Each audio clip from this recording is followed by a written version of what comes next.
So when the pandemic came, it was a big shock.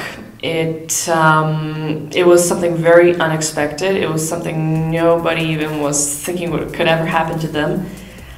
It was tough. It was tough in a while because we didn't know what to expect, what can happen, how it will impact our lives, whether or not it will be long or whether it will be short.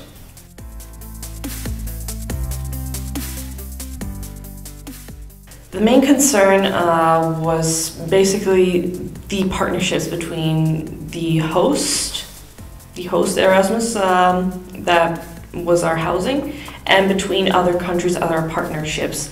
The main concern was that whether or not we'll be able to still keep up with the relationships due to the fact that now since COVID is out on the move, then are we going to continue our partnership? Are we going to change up things a little bit? Will it be online, or will we still be able, or will there be some added restrictions to it?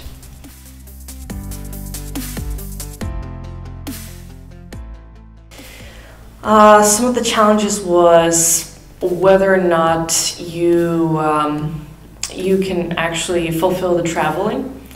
Because when you are on the spot, then pretty much you don't expect what can happen. You have all these plans, and then all of a sudden you get the news okay, listen, there are some things that need to be changed, some things that will either stay constant or will have to go, or there will be some other mandates brought in.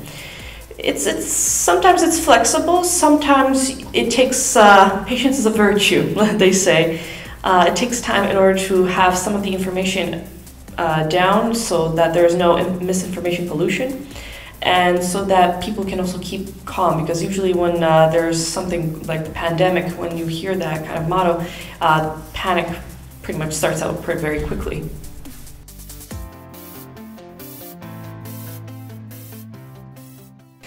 All the challenges are that you can't go where you wanted to go. For example, if you wanted to have somewhere a little bit further away than Europe, somewhere maybe even closer, it's either limited or pretty much you have to go through the extra paperwork. It's a little bit exhausting, but pretty much you are able to overcome it. Taking extra safety precautions, taking also with you some packs of the masks and all that. So there's still flexibility, but there's also extra work in order to maintain the safety, but also to have a good time with Erasmus.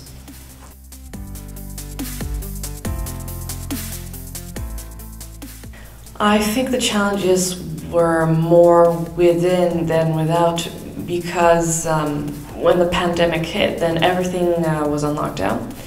Even though there was still some movement, some flexibility, some investigation, it goes into your mental health, that pretty much there is a stop, there is a hurdle, there is some extra work to be done.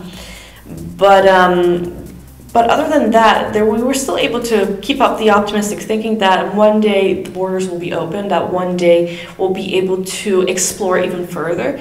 We still haven't stopped our work along with the other schools in other countries, but we have taken those extra safety precautions just in order to keep the students safe, keep them happy, and also so that they still have a great time.